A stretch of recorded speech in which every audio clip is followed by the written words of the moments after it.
And to be honest with you, growing up, my experience with anger was we're fine until all of a sudden dad's upset, blows up, I'm shell-shocked, and then I get through it.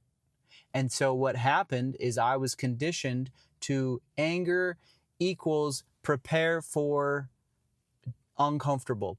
Anger equals prepare to be rocked. And the reason I'm in the car is because most of you are able to drive. Most of you have a commute somewhere that you're able to be alone in the car. And that's the perfect place to practice anger.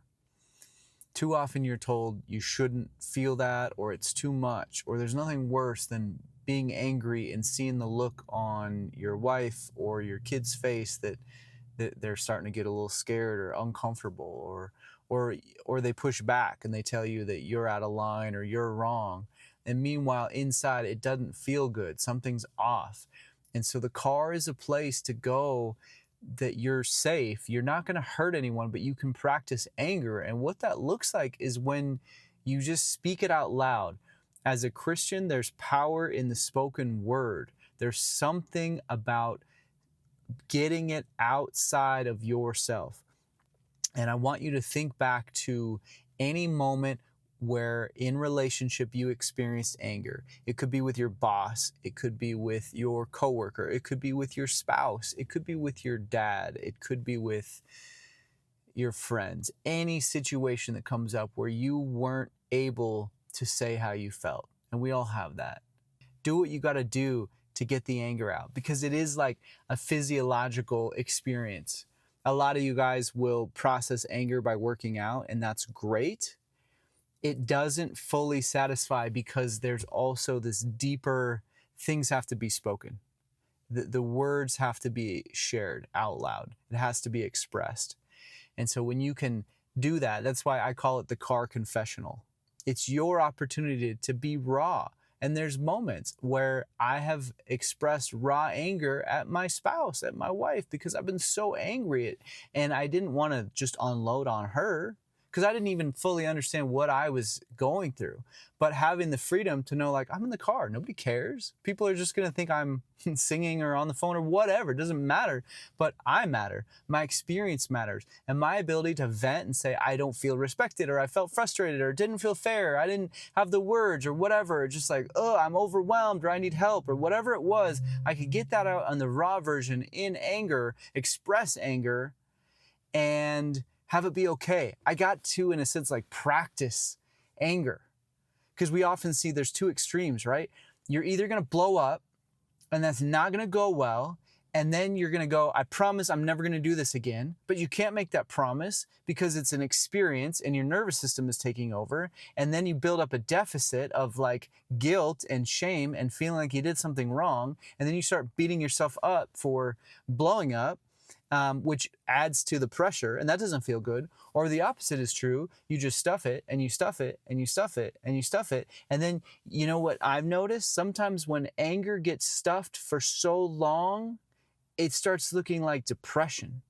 Because that's the only way you can make sense of it, is that, well, I haven't allowed myself to get angry at anyone else, so the only person that I can be angry at is myself.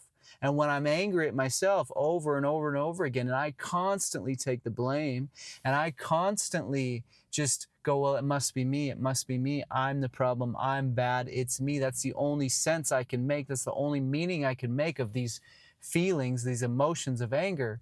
Then that can come out and translate like depression, which is a really, really, really scary, horrible place to be. And so I'd encourage you, it's going to take purposeful, conscious effort. You're going to have to think about those times where you are angry. And your body, you've heard this, the body keeps the score. You will know when the anger wants to come up. You'll feel it in your chest. You'll feel it in your body. You'll feel almost like an anxiousness or a tension. And it's going to feel weird. You're going to have to get through this mental block. But I give you permission that in the car, there's nobody else around. It's the same as maybe you're walking in the woods. Probably a lot of you have done that. You've been out and alone in the woods and you just shouted at the sky. Like, that is therapeutic. It's helpful. There's a reason why we do that. Sometimes we live in cities. We can't always get out in the woods. We can't always get away, right? I've heard people say like, we'll yell into a pillow.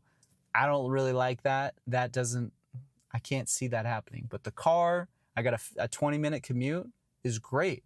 I can get out the anger that is a normal, healthy emotion for human beings to experience. I can allow myself to do that. And you know, the crazy thing, not the crazy thing, but the beautiful thing is I'm that much more able to access my anger to stand up for myself or to protect myself or my family in moments that I need it, because I've practiced the art of letting my anger out. Because so where else do we get to practice that? Nowhere. We just kind of go, you know, we're good until all of a sudden we're not and we blow up, or we're good until we just slowly start to die inside and we feel depressed. And so hopefully this is helpful for you. I know it's going to feel weird, but press through. Like, just, you got to get over that. Because if you do not find a way to express your anger, it will forever cause hurt and damage and prevent you from having the healthiest, holiest relationship you can have.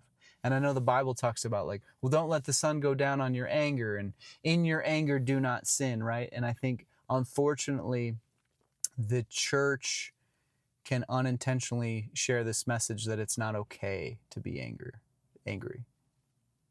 But Jesus experienced anger. He literally made a whip and chased people out of the temple because he was filled with, a lot of you will say, this righteous anger. Yeah, of course it was.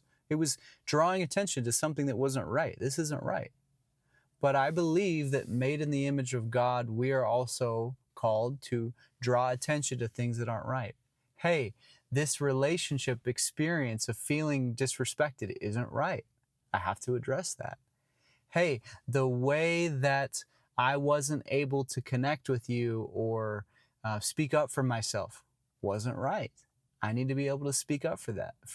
I need to be able to have a voice and give voice to that.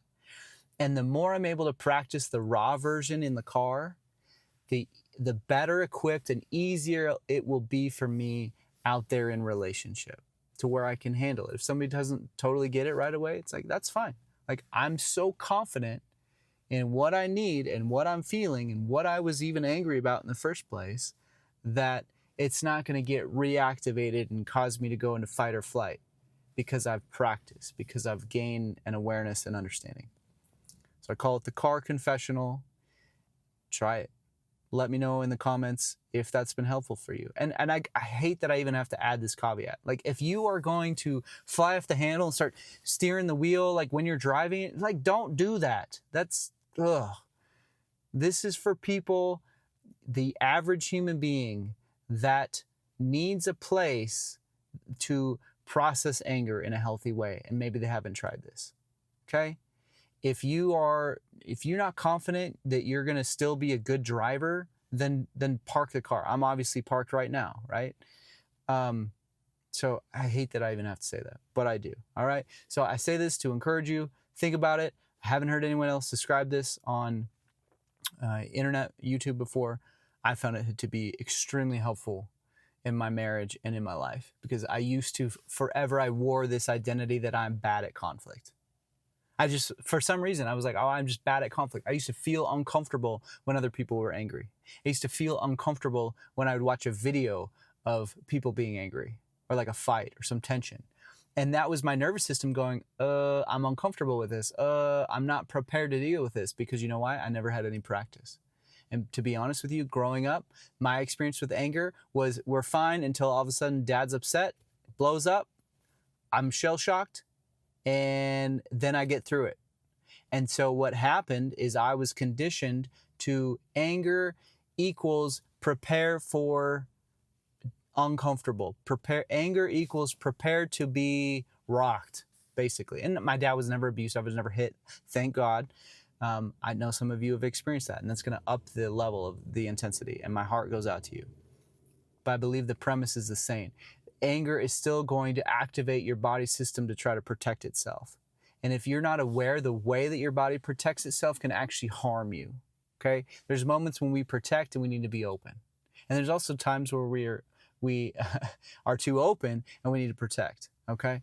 And so the car can be a great place. You might have heard it say, like, write a letter. Sometimes people say, write the letter. And that's fine. That's like one step above just keeping it to yourself. If that's where you're at, do that. Write the letter, write the email, write in the notepad on your phone. That's great. But if you want to take one step above that, do it in the car. There's nobody else around. Raw version. If you want to go one step above that, grab a buddy. Grab somebody that you feel safe with, a therapist, counselor, coach, whoever that you know is emotionally regulated. Go, I want you to be a stand-in for this person. I'm going to vent and I'm going to express, because it's going to feel weird, because your nervous system, your body's going to go, no, this is still a human being. This is still riskier.